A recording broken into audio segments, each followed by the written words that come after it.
Hey guys, Dana here. Thank you for joining me on the Flat Earth Doula channel. I am about to get into some serious schizo NASA slash space is fake, flat Earth versus globe Earth versus um, different toroidal types, the simulation theory. We're going to be going deep inside the rabbit hole because of an experience I had last night while I was driving around with my daughter. We had to go to Dollar General to grab a couple things, laundry detergent, and, BS things.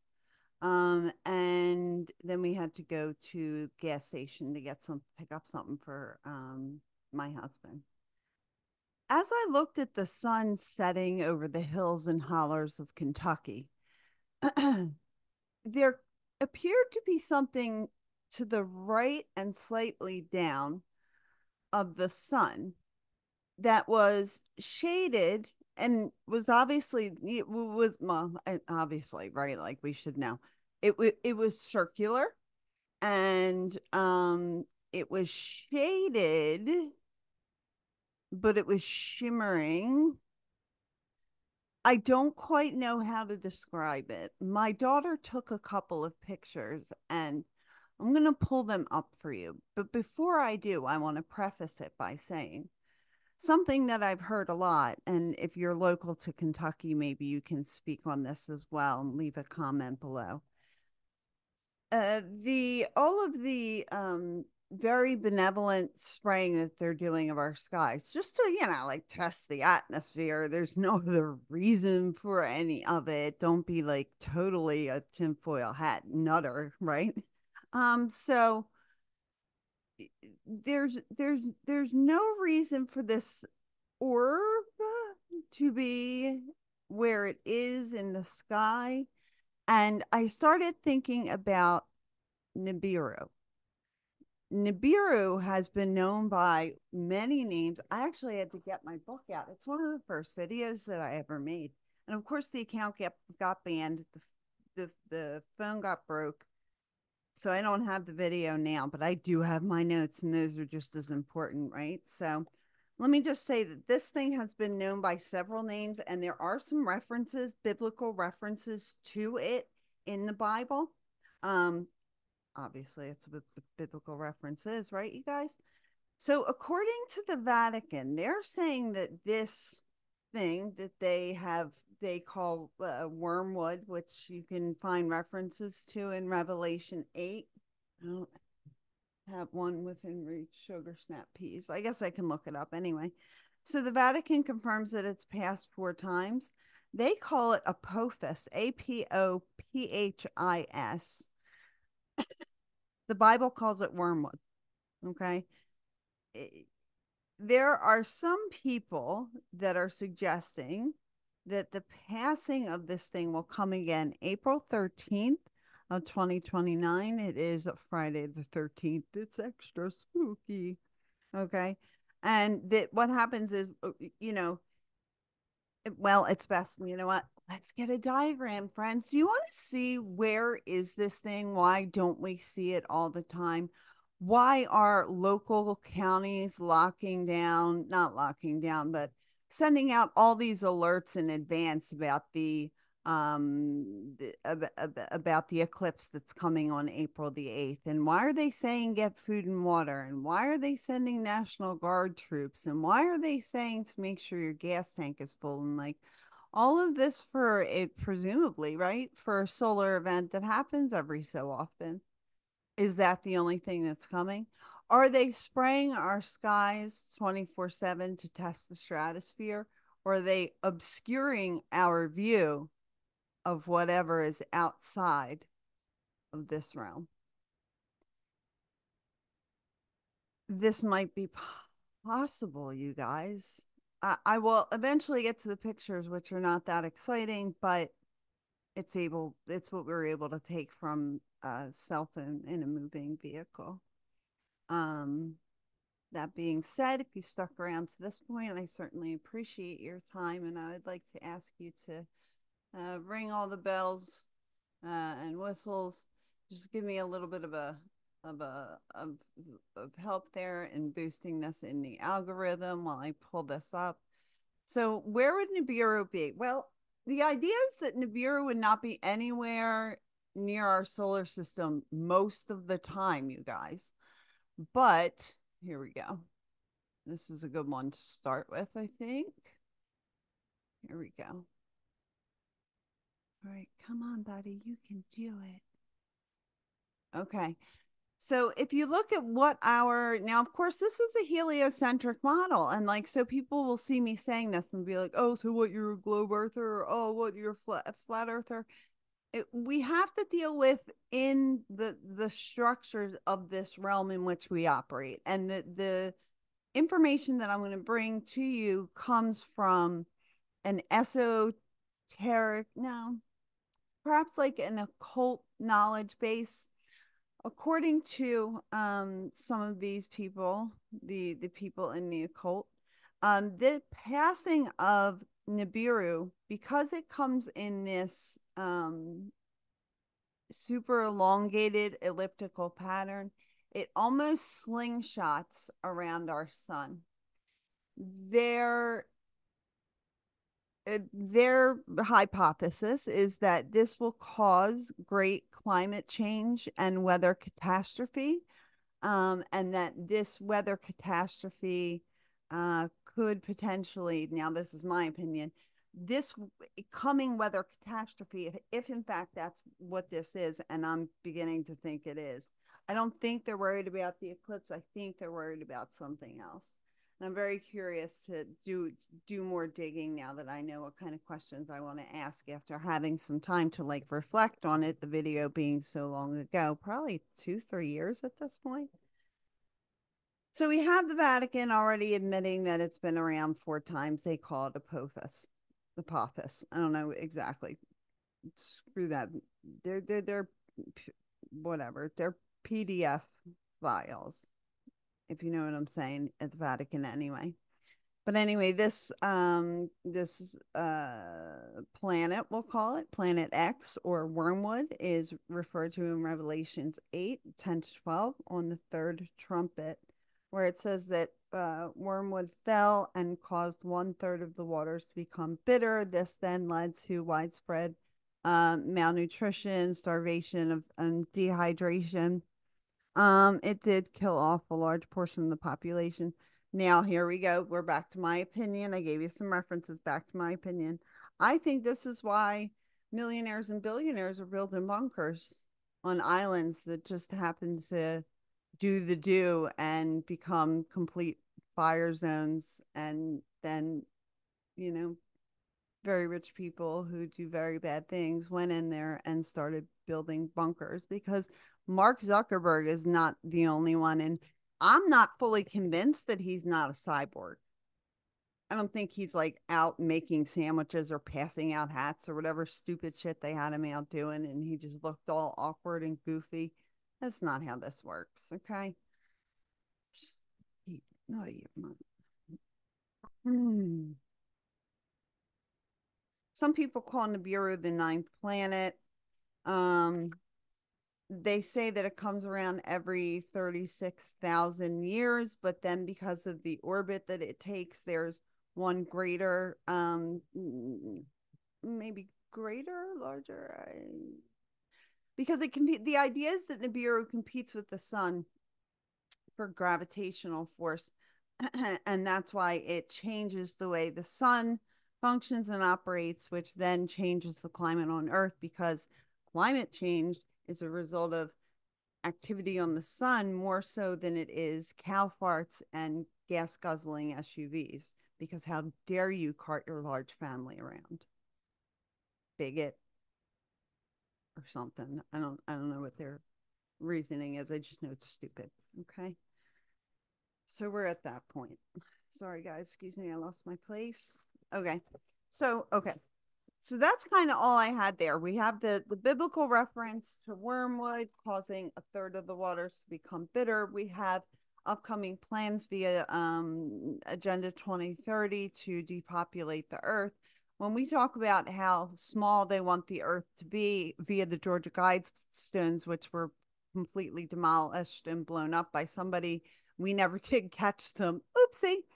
Or maybe we did. We catch some young goofball who could have only gotten the idea and the supplies from your local Fed boy online, but we won't talk about that either. I don't know. We have all this going on.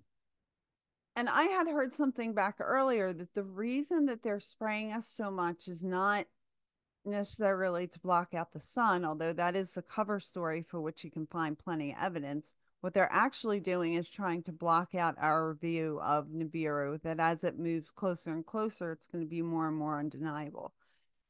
It was right there. And that I saw it,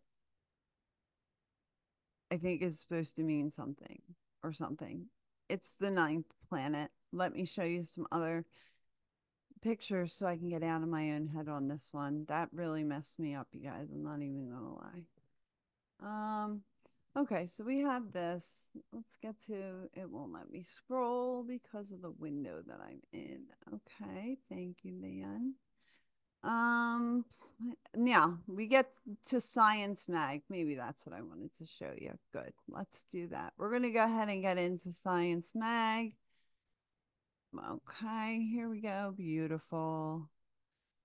We are talking about two gentlemen that are published now in a science journal. Officially, this is back in 2016, I think, right? Yes, the 20th of January in 2016. So we're talking like very early in 2016, 8 years ago. I don't know how 8 years passed from 2016 to 2024, but oh, whatever. So their hypothesis, or I guess theory at this point we could call it, is that the solar system appears to have a ninth planet because there's evidence that a body nearly the size of Neptune, but as yet unseen, orbits the sun every 15,000 years. So again, we're still talking about an orbit that is very, very different than what we're told happens. And here's one of the things, you know, this is a diagram of how they think this works, that this is Nibiru, that it occasionally passes through our solar system, competes with the sun.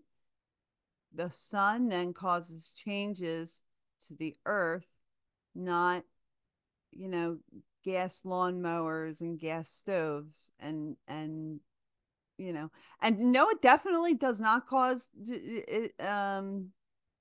oh, let's see. My screen sharing is paused. Hold on. Let's get through this. Sorry, guys. I don't know why my screen sharing was paused. I think I just did it wrong. It happens. Okay. So pointing to planet X here. You can see the rather wide orbit of planet X and how its particular, you know, in their world where science and space exists and everything's on the up and up, totally as NASA says, we don't get to ask any questions. They'll never give you any solid answers about like, well, if the Earth's curve is 8 miles per meter squared, then why are ships that are really far out that should be way over the curve? Why can I bring them into perfect focus with a camera? Why can I see something straight across a lake that 8 inches per mile squared? What did I say before? Meter? 8 inches per mile squared. It should be over the curve. They'll never answer that question, but let's assume that they're right. Okay. And that we live on a spinning ball hurtling through an empty vacuum, chasing a ball of gaseous fire explosions. I don't know. Whatever. Okay. Our orbit taking us around the sun, of course, and then the suggested planet X orbit. It's interesting to me also that we have SpaceX, that we have Elon Musk renaming it X, renaming Twitter as X. Now, the interesting thing to me that I bring up is that Elon Musk also has a boring company, which means he builds deep underground military bases, like boring. I mean, boring through the layers of granite and rock and earth and caverns and whatever, just drilling through it all to create massive underground tunnels through which personnel, equipment, people, more illegal things could easily be moved and transported. These tunnels connect literally all over the United States, you guys. Yeah. Okay. So if he and the reason they want Elon Musk having us, taking the stage here as like the new conservative hero is because when they sense that the public is restless, they give us bread and circuses. And the circus includes performers. And so Elon Musk comes out and performs as like the conservative good guy. He's going to have controversial takes, but at least he's going to be fair. And all of a sudden, he's out, and SpaceX is launching rockets all the time. And at the same time, the attention's all on the sky. What's really happening is underground. Nobody's talking about that. And so I like to cover those topics, and I would if I hadn't have if I didn't see what I see, what I saw.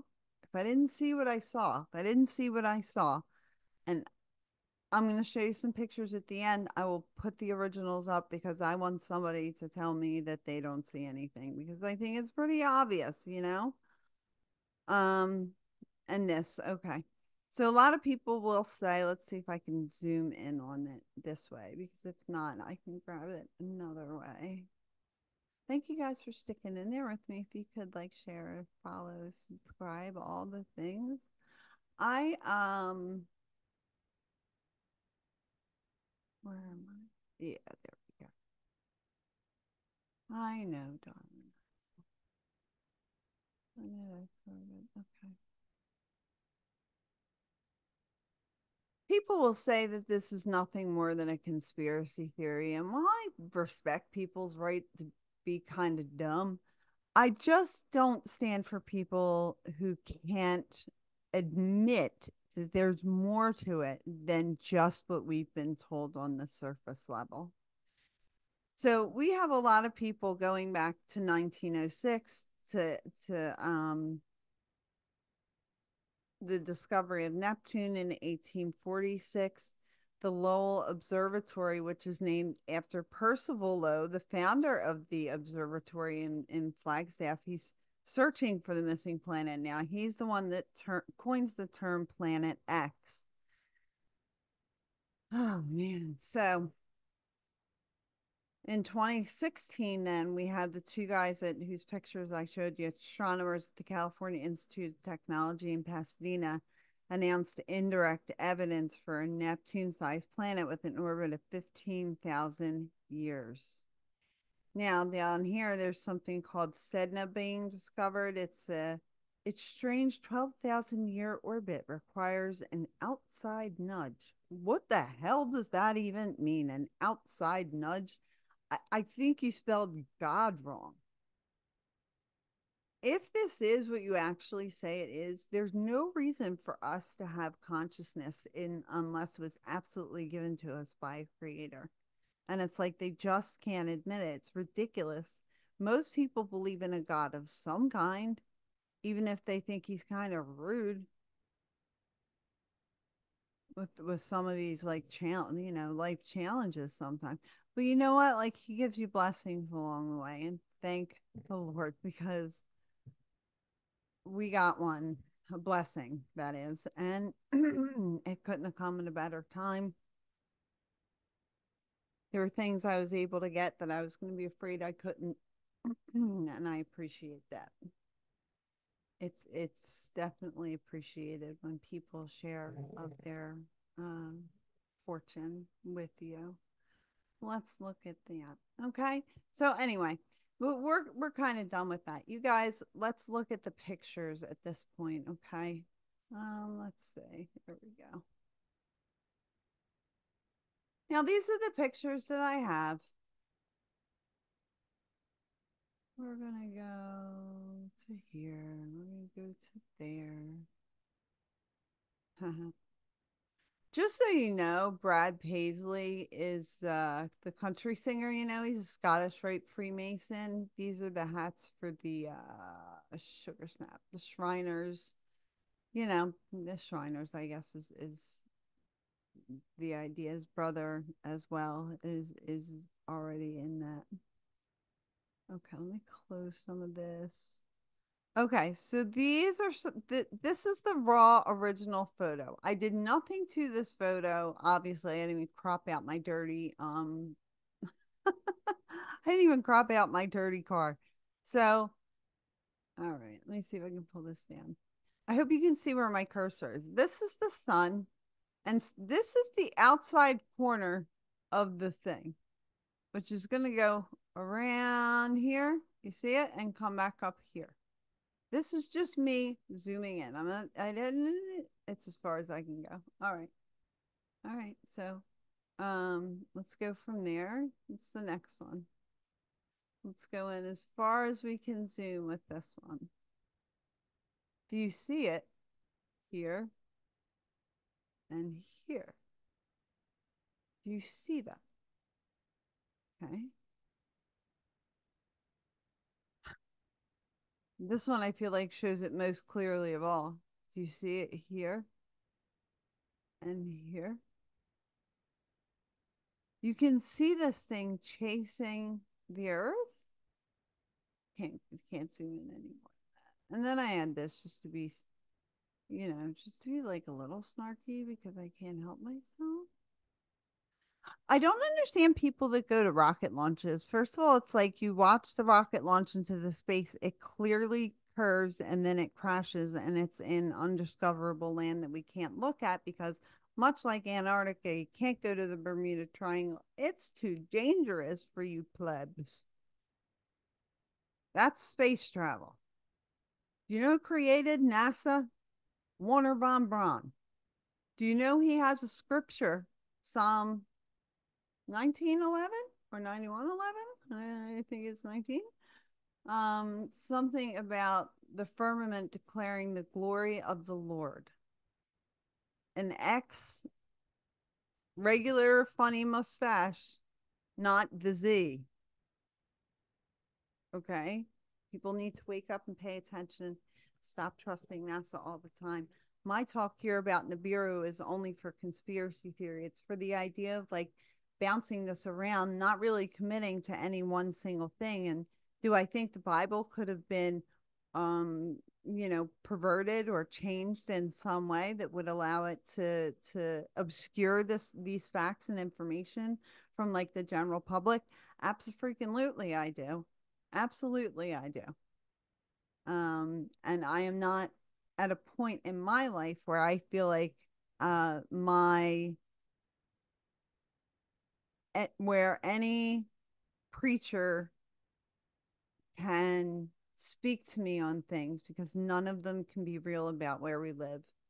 And if you can't be real with me about where we live, and if you can't, it's not even about answering like the hard questions. Like, not, it's the hard questions are like, well, why does God give us suffering if it causes all this pain and damage and trauma and blah, blah, blah. And like, I get it, right? That's not what this is particularly about, though. These questions are basic. The boat going over the supposed horizon. Is the horizon real or if it is it isn't? If it isn't, then they've been lying to us. If they've been lying to us, do you believe them with all the other stuff? Because I sure don't. Like these are simple, basic questions. These are not hard questions that I have. And so if people can't answer them, then we can't move forward. I think that this realm might be something more like a toroidal field, a donut, with the center of said donut being the North Pole. I think that we probably already have been through the millennial reign. I think that what we are in now would be known as the little season, Satan's little season, or referred to in Revelation as the time when the devil is loosed for a season, which again is pretty generic. But that's where we're at. That the millennial reign of Christ is responsible for all of the great buildings that we have, all of these ancient structures and cathedrals that were actually cathedrals like a cathode. They were energy harnessing structures that were built to provide free healing energy and free energy akin to like electric for people's lighting and such heat, that was able to be literally pulled from the ether and harnessed to create electricity or create heat or create light. That all of these things existed, that there was a time where there was a great mud flood of some kind because for whatever reason, a lot of these buildings were buried. That's why you see a lot of streets with ground level windows that go like this. And it's like, well, what happened? They just built them all and then they're like, ah, fill them up in concrete. Fuck it. Like, what are they doing there? And so it's interesting when you get into that, how it ties into Tartaria. All of these things are very interconnected. But I know what I saw, and I know I wasn't the only one that saw it because all I did was give her like a general direction. Like, do you see that thing in the sky? Where? Right below, like kind of below the sun, but not like super far below. I'm like, yeah, what is that? Oh, and yes, we know what sundogs are. Please, it's insulting. If you're coming at me, you're gonna have to come better than that. Yeah. So yesterday was a very interesting day. Now here I'm going to get into some pictures that, and that'll be the last thing that I do here. Now I'm going to get into some pictures where I've done a little zooming in from my camera, and from the camera I'm able to, there we go. Okay. And from here, I want to show you what I got. This is what I got. This is just me zooming in. That's all I did. I zoomed in. I didn't even put a filter on it. Do you see it again where my cursor is right here? This is the sun. This is the sun. Sun? This is what I don't know what it is. What are you looking at me for? All right. Let's close out on that. And here's it in black and white. Sugar. I should have zoomed in more. That's as far as I'm gonna be able to get, probably. Yeah, you can see it a little bit down here too, even. I feel like you can see it, the whatever it is, and then there's the sun. Once the sun went down, once we got to a place where I could like safely pull over, it was a little bit too late to really capture it. The sun rises pretty quick around here. I am going to be working tonight and unable to film it. So, guys, please keep your eyes out in the sunshine if you can. It's going to be a beautiful day here in Kentucky. Let me know what the weather's like where you're at. Let me know your thoughts on this. Have I completely lost my ever loving mind? Is there a really good explanation for this? Have I just seen too many TikToks? Some people's opinion about everything that I say is, oh, you've seen too many TikToks, instead of, hey, you were right about that thing again. That's okay. I'm not bitter about it. Maybe slightly bitter, like grumpy over it, you know? Never get your props. But I do have a friend out there, and I appreciate that. I appreciate you guys giving me the time to watch this. If you want to see the pictures, definitely send me a friend request on Facebook. I'm pretty chill with who I interact with there. I don't do a lot of family stuff now. My kids are older. They don't want their pictures online. And so I try and, like respect all of that. Oh, that's the wrong one. Sugar. Sorry, guys. All right. I got to go get ready for work. I hope you guys enjoy the rest of your day. Stay well, stay warm, stay safe. Apparently, like, get your gas tanks full and food and water for 3 days because, a totally natural, normal astrological event is happening. That seems legit, right? Not buying any. Listen, so one of my favorite TikTokers, he's finally back, like actually on TikTok. And at the end of everything, he says this little slogan, like, I hate to take it from him, but I might. Just this one time. Shout out to Brian Haggard's t-shirt. Haggard t-shirts, Haggard. He makes really good quality t-shirts. Um, and at the end of every TikTok, he says, "Stay safe, stay sane. don't buy the bullshit. And that's what I feel like I'd like to leave people with. Stay safe, stay sane, don't buy the bullshit because there are psyops every damn day. It is incredible around here. Trying to keep up is a real mind bender. So let me know your thoughts in the comments below. Have you seen anything like this? Can any of you be outside this evening during sundown, perhaps? Keep your eyes peeled, maybe take some pictures, play around with the hue, the saturation, all of those things. Take a look at these pictures and let me know, do you see what I see? Have I lost it? Is there some incredibly good explanation for all of this? Because I remain open to any and all possibilities. And that's what we talk about here on the channel is staying open to the possibilities. I tend not to commit to one side or the other. I have a few hard and fast lines, but I tend to be pretty open-minded with things. So you can go ahead and call me crazy tinfoil hat wearing conspiracy theorist if you like in the comments below. As long as you're engaging, I am thrilled to hear it. I hope you all have a wonderful rest of your day and enjoy the rest of your week. Stay well, friends.